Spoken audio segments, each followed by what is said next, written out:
Hi, my name is John Huss.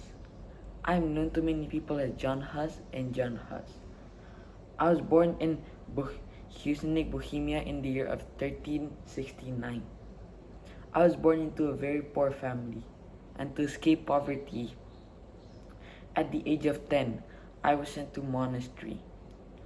During my time there, I impressed all of my teachers, and because of that, my teacher recommended for me to move to Prague to further my studies. I was admitted to the University of Prague. There, I was not an exceptional student, but I pursued my studies with veracity, and in the year of 1393, I managed to earn my Bachelor of Arts degree. And I also managed to earn my master's degree in 1396. In the year 1401, I was ordained and became the preacher at Prague's Betelman Chapel, and during my years there, I found the writings of John Wycliffe, which has steered my interest to the Bible, and I was influenced in Wycliffe's teachings, principles, and ideas to reform the Roman Catholic clergy.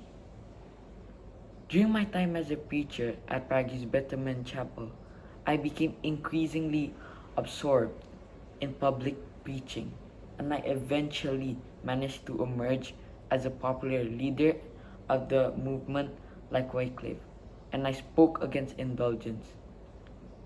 I asserted that no pope or bishop had the right to take up the sword in the name of the church, that a Christian should pray for his enemies and bless those who curse him, and that a person obtains forgiveness of sins by true repentance, not by a donation of money to the church.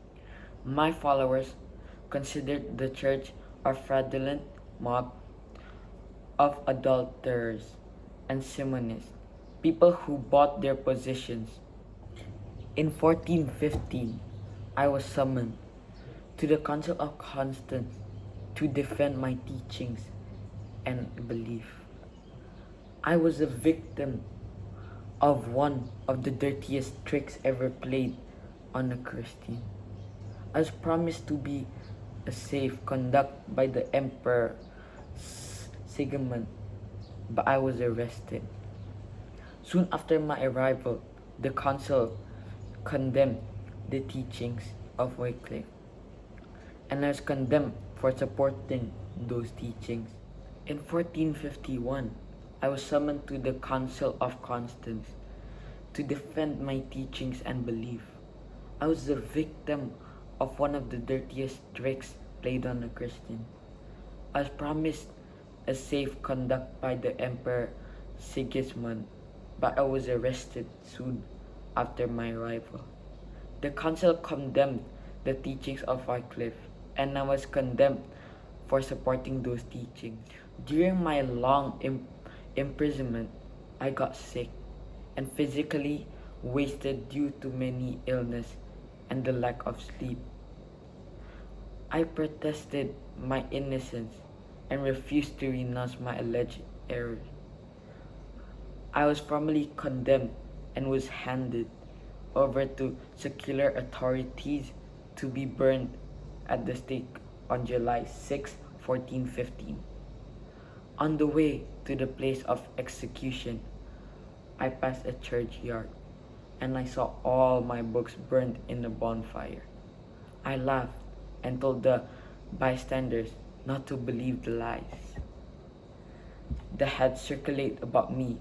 When I arrived at the place of execution, I was asked by the empire's marshal if I would finally retract my views. I replied to the empire's marshal, God, my witness that the evidence against me is false. I've never taught nor a preacher except with the one intention of winning men. If possible, for their sins, today I will gladly die. The fire was lit as the flames engulfed me. I began to sing in Latin a Christian chant, Christ, thou Son, on living God, have mercy upon me. Even with my death, my movement continued on. My death was seen as a heroic death, which increased my prestige among the people. My followers came up in open rebellion, both against the Catholic Church and against German-dominated empire which they wanted no part despite repeated efforts of popes and rulers to stamp out of the movement. It survived as an independent church known as Unitas Fraternum or Unity of Brethren. Thank you.